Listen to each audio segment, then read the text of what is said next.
Hey everyone, happy Tuesday. I thought I would share with you guys, this is going to be day 32 to day 40 of my 100-day project, which is titled 100 Days of Pink. I saw this pocket treasure made by Rachel at Roxy's Creations on YouTube. I saw her make one of these and just decided, you know what, that'll be a great way to fill in some wonderful days of the 100-day project. So each day I did a little bit. My first day I made this cute little felt heart tab to go on the end of the strap that goes around it. The next day I worked on stitching this antique quilted heart onto the first panel of my pocket treasure. I also added the little silk bow, and then when you open it up, there is a lot more panels.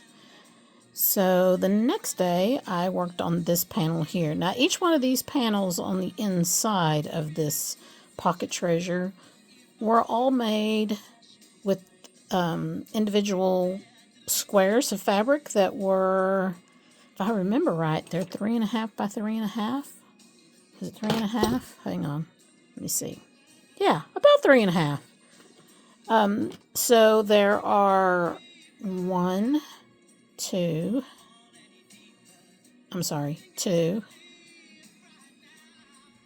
3, 4, 5, 6 panels on the inside. If you'll notice, it's like the shape of a cross. And then on the back is the same thing. Now on the back, I actually used one piece of fabric for these 3 panels here, one piece of fabric here, one piece of fabric here, and the black with the gold stars there. So, day 2, or I should say day 3, I worked on this panel here. I'm using this as like a little sewing kit to take with me when I go to retreats or anything like that. I can carry along, as you will see, what I've got in here. So this part right here, this is some Tim Holtz fabric from his, trying to remember what he calls that line. They are all colors, like he put out a bundle of pink, a bundle of orange, a bundle of red. Anyway, so I use this piece right here, which I love. This is some trim, pink daisy trim that I got at Daiso, I'm pretty sure is where I got that. And then I appliqued a little rose right there. Not a rose, whatever kind of flower this is. This came from this particular antique fabric that I have right here. I used a piece of that to cut out a couple of different appliques. So that was day 3.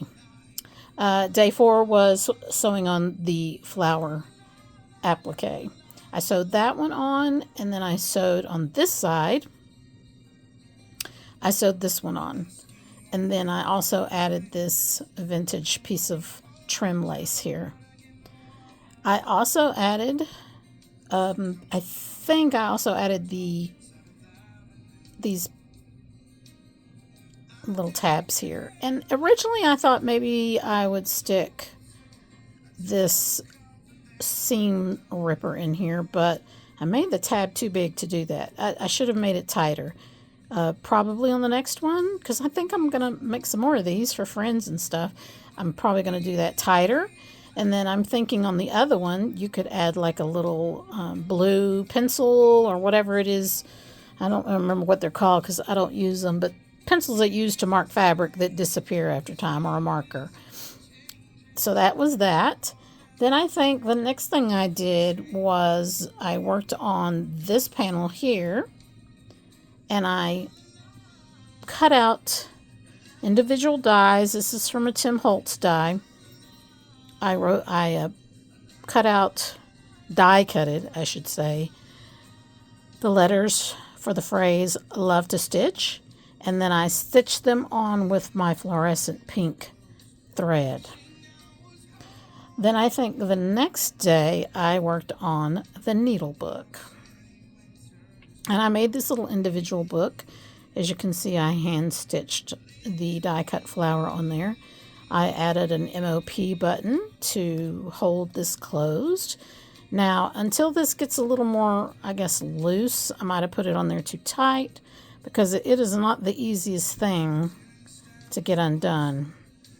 Maybe I should have just sewn on some ribbon inside. That's something I will think about in the future. If I do more of these, I might do a different kind of clasp because that's kind of hard to get open.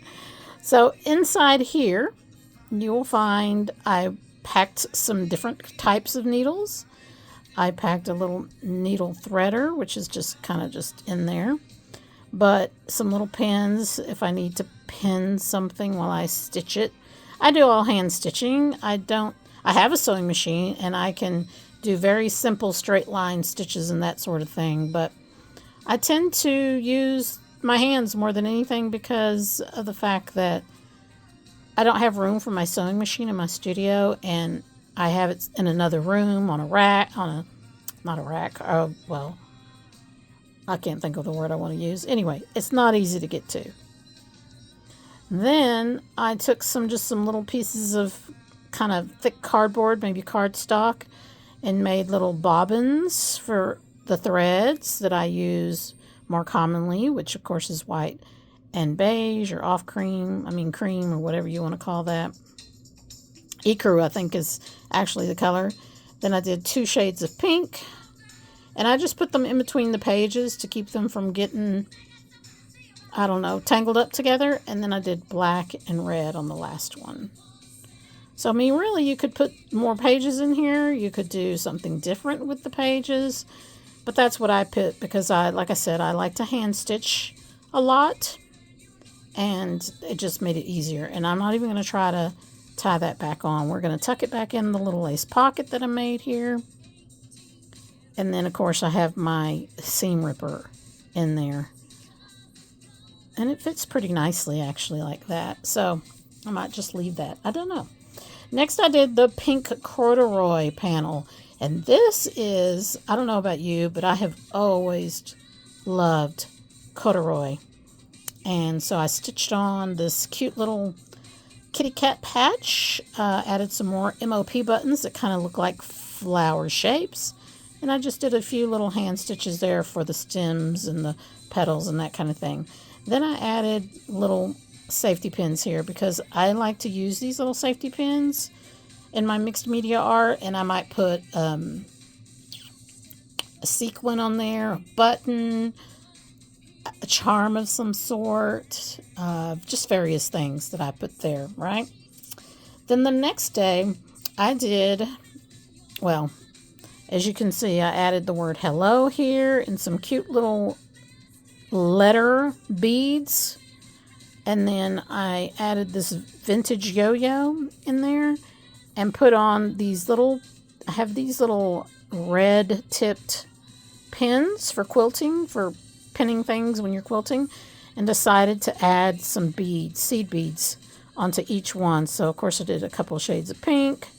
I did the black there. I did the red. I did the silver and the gold. I just thought that was a cute way to use your little yo-yo and hold on to some things. So I think, and then, of course, I did this. I just added a little piece of grosgrain ribbon here and stitched it on there. Originally I was going to tuck some scissors in there, but that was really too loose. So I end up just putting some quilting pins there. This is just decoration, this little yo-yo. And I added a couple of big pink safety pins, diaper pins, whatever you want to call those. Up here I added this little bag of MOP buttons. And I just pinned them on there with that pin. This right here is a piece of fabric, I believe, from Kathy Holden. I do not remember the name of the, I forgot what it's called. What's the word I'm looking for? She made a lot of fabric, and I think the line was called Flea Market, I think. I'll have to look that up. So I got that, and then, like I said, I showed you, I had a little stitch pocket here. Let's see, down here, I added my little scissors thing. Now, these scissors here are very heavy. They are completely metal, very heavy. So I had to make this little thing to tuck them in, and then they kept wanting to, and I ran it through the handle here so they would stay, but they kept wanting to slide this way or that way. And that's why I added the two little things there to tie it on. I also stitched on a little doily right here. And then I think I would have to say that I did this too, because everything that I stitched on each panel before I stitched everything together. As you can see, I hand stitched all around each one. That way you didn't see the stitching that was going on behind the scenes, because to me that's messy. I don't mind it, but I just thought I'm going to do it all on this side. I'm going to do everything that I'm stitching on this side first. Then I'll take a thread, and you can see I used my fluorescent pink thread again that I dyed myself. Embroidery floss that I dyed with my, I did acrylic ink on this one instead of watercolor. And then I went all the way around. I just stitched it all together by sewing all the way around the edges. And that was it. That was the end. And you could do it like this. You could do it like this. And you just fold that over. And then you wrap this around. I wanted to wrap it twice. I wanted you to see the music notes, but I also wanted you to see, so I stitched these two pieces together. There's two different ribbons. I wanted you also to see some of the birds. And then you just tucked it in, and this is all, Rachel did this in her video too, so I like the idea. She does little charms and something else, I don't know. Anyway, pocket treasure. I also stitched that part there on the back. So, anyway, like I said, this is day 32 through day 40. So that took me a while. That took me, how many days is that? 10 days? About 10 days? Anyway, had a blast with it. Obviously, this will not go in my 100 Days of Pink book, but I wanted to show you because I am continuing my 100 Days of Pink. See you next time.